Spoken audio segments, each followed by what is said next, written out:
Hello बच्चों, आज हम लोग how to pass an accounting series में एक नए क्वेश्चन की शुरुआत करेंगे। और मैं ऐसा मान के चल रहा हूं कि आप लोगों ने अभी तक जितने भी प्रीवियस डेज की प्रिपरेशन है वो कर ली होगी।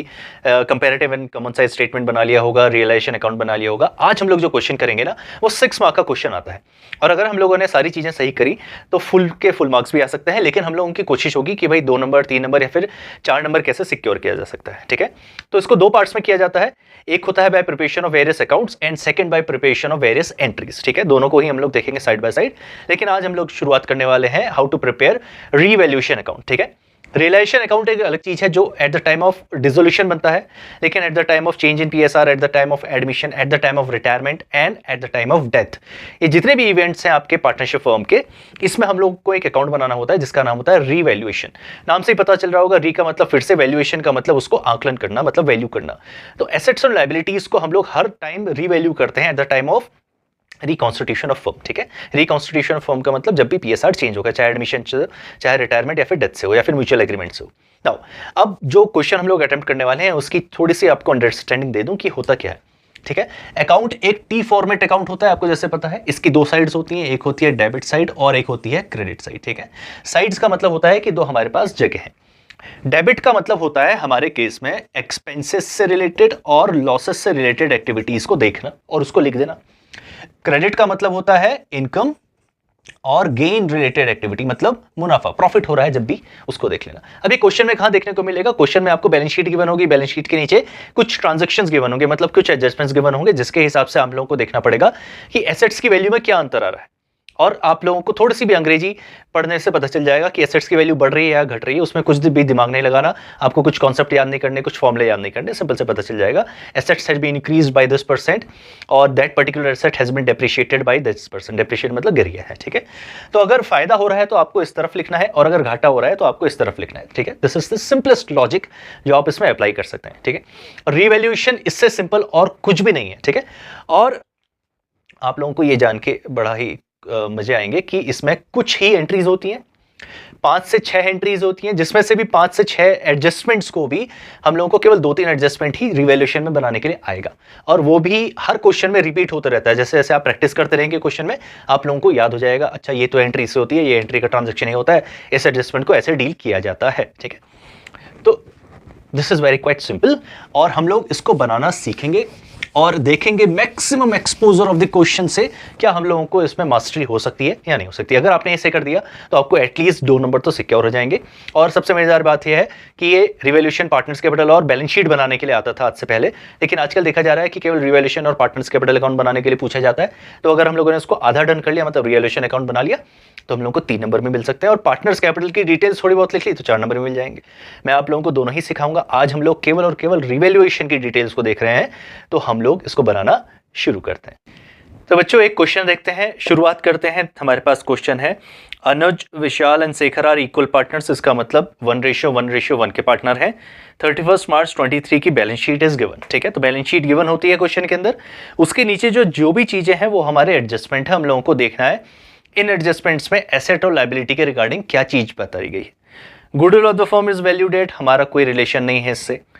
The provision for bad and doubtful debt is to be maintained at 10% of the debtor. This is my first adjustment जो हम लोग बताने वाले हैं। ठीक है, तो डेटर्स से हम लोगों को क्रिएट करने हैं प्रोविजंस। ठीक है, डेटर्स की वैल्यू पे प्रोविजन क्रिएट किए जाते हैं। अब देखो हम लोग शुरुआत से देखते हैं इसको।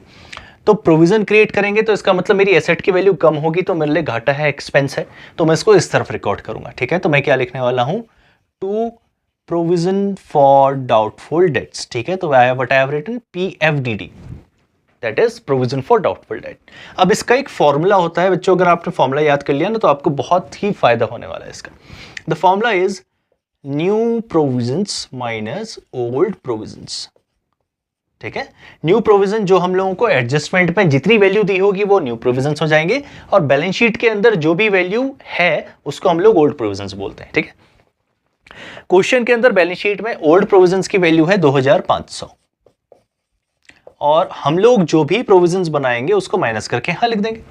ठीक है, तो अगर हम देखें किस वैल्यू का निकाला जाता है, there are 2 values of the adjustment. हमारे के पास डेटर के पास 2 वैल्यू हैं, एक है इनर वैल्यू और एक है आउटर वैल्यू। इनर वैल्यू लिखा हुआ है 22,500, जिसमें से 2500 को माइनस किया हुआ है और 20,000 को बाहर लिखा हुआ है। ठीक है, तो 22,500 में से 2500 को माइनस किया है और 20,000 को बाहर लिखा है। तो हम लोगों को आउटर वैल्यू को नहीं ध्यान में रखना पड़ता है, हम लोगों को ग्रॉस वैल्यू, ग्रॉस का मतलब इनर वैल्यू पे ही प्रोविजंस क्रिएट करने पड़ेंगे। तो 22,500 का 10% होता है 2250। Now you can see that this old provision value is bigger. तो जब भी ओल्ड प्रोविजन की वैल्यू ज्यादा होगी तो उसका अमाउंट हम लोगों को यहां शिफ्ट करना पड़ेगा। क्यों? क्योंकि ये -250 आ जाएगा। देखिए 2500 में से 2250 माइनस करेंगे तो माइनस, और नेगेटिव वैल्यू कभी भी अकाउंट में शो नहीं की जाती है। तो हम लोग इसको रब कर देंगे और जो भी वैल्यू आती है आपकी वो आप इस तरफ शिफ्ट कर दीजिए। तो वैल्यू आ जाएगी 250 और लैंग्वेज वही होगी बाई PFDD। ठीक है, हम लोग लैंग्वेज को वैसा ही लिखेंगे। तो इसमें यहां पर को लिख देता हूं nil. Now next, building to be increased to 66,000। जो बिल्डिंग की वैल्यू है वो बढ़कर कितनी हो गई है? 66,000। तो जब भी 2 लिखा हो इसका मतलब that is the final value. Now we have to compare it the value of building with the old balance sheet. तो 60,000 की वैल्यू है, इसका मतलब 6,000 की वैल्यू में इंक्रीमेंट देखा गया है। तो क्रेडिट फायदे का जगह है, तो हम लोग इसको लिख देंगे 6,000 का हम लोगों को फायदा देखने को मिल रहा है। तो हम लोग बाई बिल्डिंग लिखेंगे। बिल्डिंग की वैल्यू हमारी बढ़ गई। ठीक है, यहां लिखना पड़ता है रीजन, किस चीज के बारे में बात हो रही है, और यहां पर को फायदा कितने तक का फायदा हमको हो गया है। Next, furniture and fixtures to be reduced by 4,000। इसका मतलब इसकी वैल्यू 4,000 से गिर गई है। तो 4,000 से इसकी वैल्यू में गिरावट देखने को मिला है। और किसकी वैल्यू में? जो भी उसमें कुछ में लिखा हुआ है लिख लीजिए। हम लोग लिखेंगे फर्नीचर। देखिए सिंपल सी चीज है ना, हम लोगों को देख पा रहे हैं कि फर्नीचर की वैल्यू में 4,000 की गिरावट आई। बाई का मतलब लैंग्वेज होता है से, इतने से गिरावट आई, इतने तक इसकी वैल्यू हो चुकी है। इसका मतलब 2 था, the new value 66। We have compared the old value 60,000। तो 6,000 का फायदा हम लोगों को पता चल गया। नेक्स्ट, रेंट आउटस्टैंडिंग, एक कोई उधारी रही होगी हमारे पास, rent outstanding not provided as for yet 750। तो हम लोगों ने 750 रुपए का 750 का रेंट अभी तक दिया ही नहीं। इसका मतलब ये हमारी क्या है? लाइबिलिटी है, हमारा घाटा है, नुकसान है। तो हम लोग यहां पर को लिखेंगे टू रेंट आउटस्टैंडिंग। ठीक है, देखिए अब रिवैल्यूएशन का एक्चुअल में मीनिंग क्या होती है वो क्या बताता हूं। यहां पर को हम लोग हमेशा लिखते हैं कि एसेट की वैल्यू बढ़ेगी तो यहां रिकॉर्ड करेंगे, और कोई भी लाइबिलिटी है उसकी वैल्यू अगर गिर जाएगी तो यहां रिकॉर्ड करेंगे। मतलब दोनों ही इवेंट से मुझे फायदा हो रहा है। देखिए एसेट की वैल्यू बढ़ती है तो मुझे फायदा है, मतलब फर्म को फायदा है, और लायबिलिटी की वैल्यू गिरती है तो फर्म को फायदा है। इसका अपोजिट क्या आएगा? एसेट की वैल्यू अगर गिरती है तो फर्म को घाटा है, मतलब हमको घाटा है। लायबिलिटी की वैल्यू बढ़ती है तो फर्म को घाटा है और एक्सपेंस है बेसिकली। ठीक है, तो this is your actual meaning of revaluation account जो हम लोग यहां पर को लिखते हैं। ठीक है, credit all gains and incomes, debit all expenses and losses. ठीक है, अब क्वेश्चन के अंदर अगर आप देख पा रहे होंगे कि कुछ एडजस्टमेंट्स गिवन थे जिनका रिलेशन रिवैल्यूएशन से था, और कुछ ऐसे एडजस्टमेंट है जिनका रिलेशन पार्टनर्स कैपिटल अकाउंट से होगा। तो जब हम पार्टनर्स कैपिटल बनाएंगे तो बाकी एडजस्टमेंट्स को तब देखेंगे। अभी हमारा preparation for revaluation account is been done. हम लोगों को फाइनल प्रिपरेशन करनी है इसकी। अब हम लोगों को देखना है कि इसकी what is the final value जो हमारे पास बच रही है। ठीक है, करना शुरू करते हैं। 6,000 प्लस 250 बिकम्स 6,250, और अगर इन दोनों को जोड़ेंगे तो वैल्यू 6,250 से कम आती है। तो हम लोगों को हमेशा क्या करना है, जो भी बड़ी वैल्यू अमाउंट है उसको दोनों तरफ लिखना है। तो 6,250 बड़ी वैल्यू है और इसको दोनों तरफ में लिख दूंगा 6,250। ठीक है, now I have to compare with this. तो हम लोग यहीं पर को कर देते हैं वर्किंग, बाद में इसको रब कर दिया जाएगा 750, इसको माइनस कर देते हैं 00, ये आ गया 12, यहां पर से कैरी लिया तो हो गया 5। ठीक है, तो 12 में से 7 दिया तो कितना आया 5, और यहां पर को आ गया 15। तो बैलेंसिंग जो हमारे पास वैल्यू बच रही है वो है 1,500 रुपए की। ठीक है, तो इसका मतलब क्रेडिट साइड ज्यादा है और डेबिट साइड कम है, तो इसका मतलब हम लोगों को फायदा हुआ। एसेट्स की वैल्यू में इंक्रीज और डिक्रीज होने से हम लोगों को फर्म को 1,500 रुपए का फायदा हो गया। अब ये फायदा किस किस को बटेगा? जिस जिसका नाम क्वेश्चन की शुरुआत में लिखा है, और जो भी रेशियो लिखा हुआ है दैट इज योर टिप। आप लोगों को सिर्फ ये पढ़ना है क्वेश्चन में और ज्यादा ढूंढना नहीं है।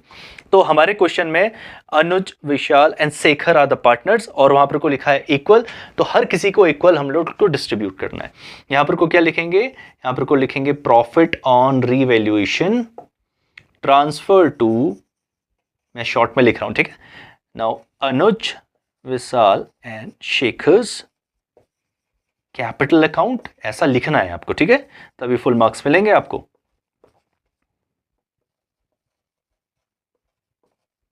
अब इक्वल पार्टनर होने का मतलब क्या होता है कि हम लोगों को उसको 3 पार्ट में डिवाइड करना है। तो 1500 को 1500 को अगर मैं 3 पार्ट्स में डिवाइड कर दूं तो हर एक के पास कितना जाएगा, इक्वल अमाउंट, दैट इज 500, ठीक है।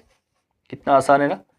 और आपको इसके नहीं भी तो मिनिमम से मिनिमम तो 2 मार्क्स तो आपको मिलेंगे ही मिलेंगे, ठीक है। तो ये है आपका फर्स्ट क्वेश्चन रिवैल्यूएशन अकाउंट का जो हम लोगों ने बनाया। अब हम देखते हैं कि नेक्स्ट क्वेश्चन हमारा क्या हो सकता है, तब तक मैं इसको रब कर लेता हूं।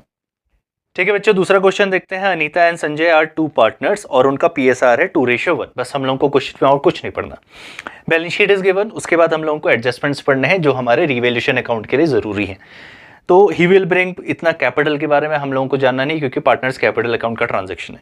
सेकंड, मशीनरी, नाउ एसेट का जिक्र हो रहा है, तो आप लोगों को ढूंढना पड़ेगा कि ये क्या चीज़ है। अगर आपको कुछ भी नहीं पता कि एसेट क्या होता है, लायबिलिटी क्या होती है, ये भी नहीं, तो आप देखिए कि बैलेंस शीट में किस तरफ हो जी है। तो एसेट्स के अंदर दी हुई, तो अच्छा, इसका मतलब रिलेशन रिवैल्यूएशन से इसका अटैच हो जाएगा। Machinery is to be appreciated by 10%। Appreciated का मतलब उसकी वैल्यू में इंक्रीमेंट हो रहा है, डेप्रिशिएटेड का मतलब उसकी वैल्यू में डिक्रीज हो रही है, ठीक है। अप्रिशिएटेड हो रही है तो हम लोगों को फायदा है, इट मींस क्रेडिट में जाएगा, ये याद करिए। क्रेडिट का मतलब फायदा, डेबिट का मतलब नुकसान। एसेट की वैल्यू में बढ़ोतरी हो रही है, कितने की, 10% की। मशीनरी की वैल्यू है 1,70,000, 1,70,000। अब देखिए इसकी सिंपल सी कैलकुलेशन, अगर आपको परसेंट निकालने में भी दिक्कत है तो जब भी 10% हम लोग किसी भी चीज का निकालते हैं तो आपको परसेंट निकालने की जरूरत नहीं है, आपको सिर्फ ओरल कैलकुलेशन करना है और आपको उस वैल्यू में से एक लास्ट के डिजिट को हटा देना है, दैट इज 0। तो हम लोग एक्सपेक्ट करते हैं कि हमेशा 0 ही होगा उसमें, क्योंकि राउंड ऑफ में ही आती है आपके क्वेश्चंस में वैल्यू। तो देखिए एक 0 हटाए तो वैल्यू कितनी आ गई, 17,000, दैट इज अ परसेंट, इतना सिंपल। अगर कभी 5% आया तब क्या करोगे, तो आपने 17,000 निकाला 10%, हमेशा आपको 10% वैल्यू निकालना है। और अगर 5% आया तो उसको डिवाइडेड बाय 2 कर दीजिए, दैट इज 5%। आपको मल्टीप्लाई करने की जरूरत नहीं है, आप सिर्फ ओरल ही कर सकते हैं। अच्छा, अगर कभी 15% आ गया तब क्या करोगे, तो आप हमेशा निकालेंगे 10%, जो 1,70,000 का इतनी वैल्यू आएगी। तो 10% वैल्यू आपने निकाली 17,000, फिर आप बोलेंगे कि अच्छा 5% वैल्यू और निकाल लेता हूं, कितनी आएगी, हम लोग उसको, तो उस वैल्यू को भी प्लस कर देंगे, that will be your final value, ठीक है। आपको सिर्फ एडिशन और सब्ट्रैक्शन से ही आप लोगों को ज़्यादा से ज़्यादा परसेंट निकल जाएगी। और इतना कॉम्प्लेक्स क्वेश्चन कभी आता ही नहीं है कि 22%, 23%, 23%, ऐसा कुछ भी नहीं होगा।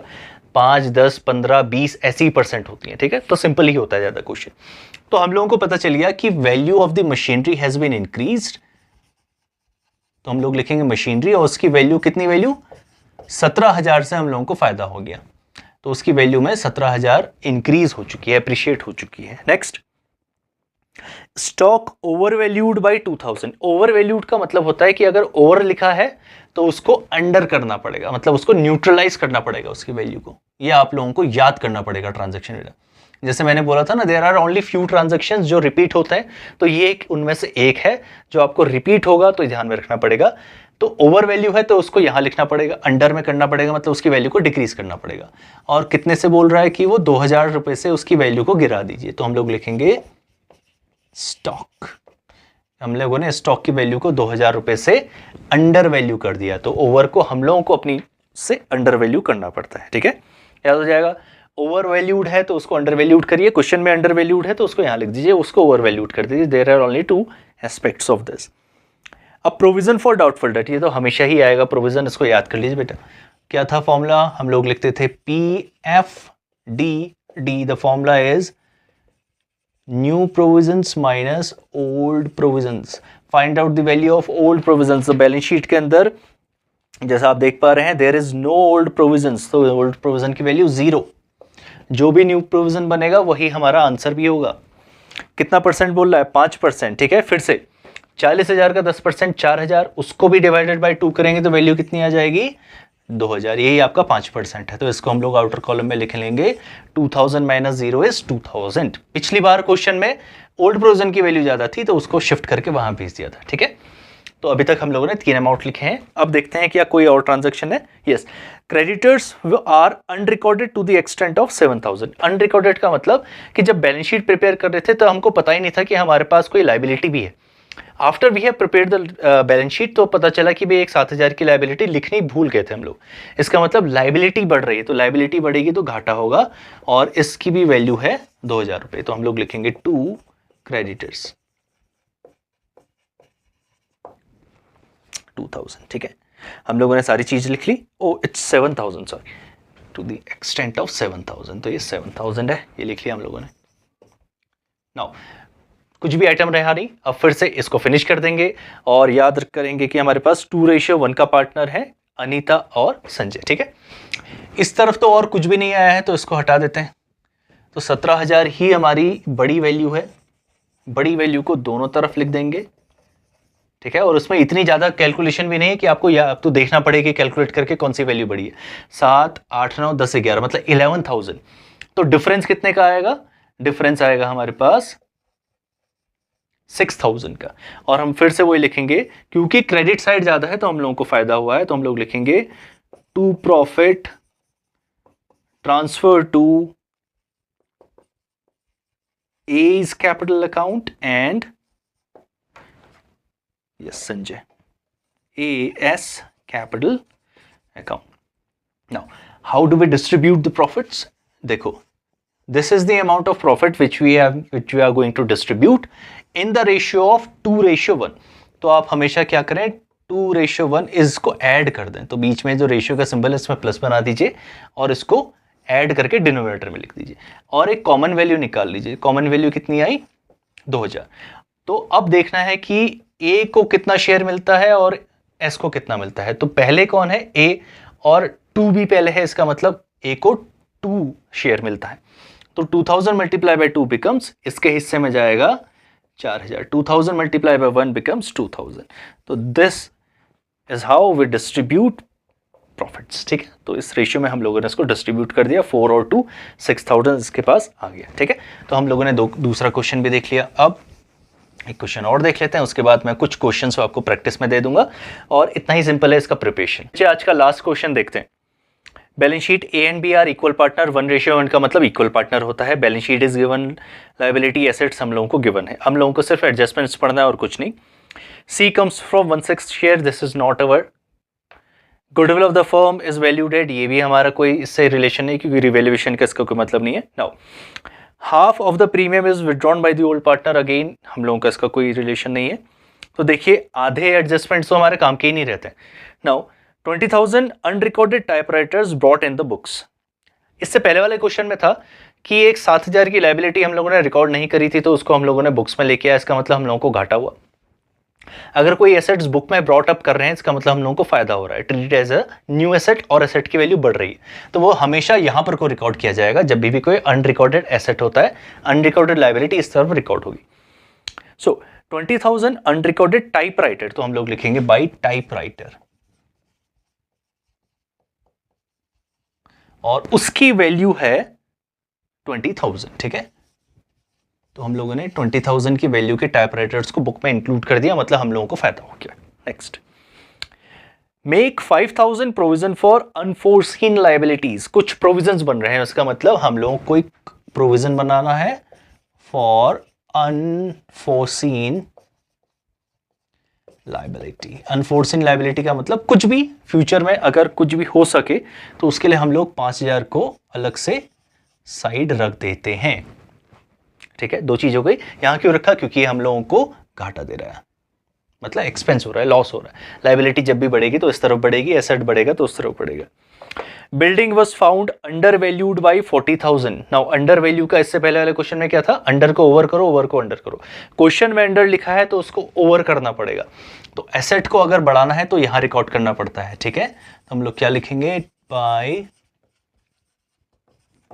बिल्डिंग, और कितने से करना है? बाई 40,000, तो हम लोग 40,000 लिख देंगे, ठीक है। आधे से ज़्यादा एडजस्टमेंट इसके कोई काम के नहीं होते हैं, there are only few adjustment जो आपको याद करना है। एक जैसे प्रोविजन फॉर डाउटफुल डेट है, इस बार प्रोविजन फॉर डाउटफुल डेट ना देके प्रोविजन फॉर अनफोर्सिन लायबिलिटी कर दी है। जब भी प्रोविजन होगा तो उसको यही रिकॉर्ड करना है पहली चीज। एसेट्स बढ़ेंगे तो यहाँ, लायबिलिटी बढ़ेगी तो यहाँ, ठीक है। तो नाउ कुछ भी नहीं है, preparation revaluation and partners capital, इसका मतलब आधे नंबर का तो ये है ही, तो हमारा काम हो गया। 40 + 60 और ये 5 है, तो पता चल गया ना कौन सा साइड ज्यादा है, इस तरफ ज्यादा है, तो 60,000 अमाउंट आ गया। इस तरफ भी 60,000 लिख देंगे, जैसे हम लोगों को पता है कि बड़ी वैल्यू को लिखना है। What is the difference value? Difference value है 55,000, 60 में से इसको माइनस करके 55। और क्या लिखेंगे? To profit on revaluation transfer to A and B. To हम लोग लिखेंगे एज कैपिटल अकाउंट और फिर लिखेंगे बीज कैपिटल अकाउंट। अब 55,000 का इक्वल पार्टनर मतलब उसको इक्वल डिवाइड करना है, तो 55 को 2 में डिवाइड कर देते हैं, तो वैल्यू आएगी 27,500 ए के लिए, और वही वैल्यू आएगी बी के लिए भी, ठीक है। तो हम लोगों का डिवीजन भी हो गया, तो 27,500 हमारे पास ये वैल्यू आ जाएगी। चलो, now I am living with you some questions जिसमें हम लोग देखेंगे कि क्या क्या चीजें कर सकते हैं। अच्छा, एक चीज मैं आपको बता दूं कि हम लोगों को क्या करना है, अगर कभी डेबिट साइड ज्यादा आएगी तो बैलेंस वैल्यू यहां आएगी और कोई अंतर नहीं होगा, और हम लोग यहां पर को प्रॉफिट की जगह क्या लिखेंगे? By loss on revaluation transfer to partners capital, ठीक है। There will be no difference on calculation, बस प्रॉफिट की जगह इस तरफ लॉस आ जाएगा, क्योंकि हमारी डेबिट साइड ज्यादा आएगी तो हम लोगों को घाटा होगा, ठीक है। बस इतना सही है। नेक्स्ट पार्ट में हम लोग कैपिटल अकाउंट की प्रिपरेशन को देखेंगे, ठीक है। नाउ 1 by 1 मैं आप लोगों को क्वेश्चन प्रॉम्प्ट कर लेता हूं, इसके स्क्रीनशॉट ले लीजिए और इनकी प्रैक्टिस करिए। नाउ आप लोग इसकी प्रैक्टिस करिए, अंटिल देन स्टडीज।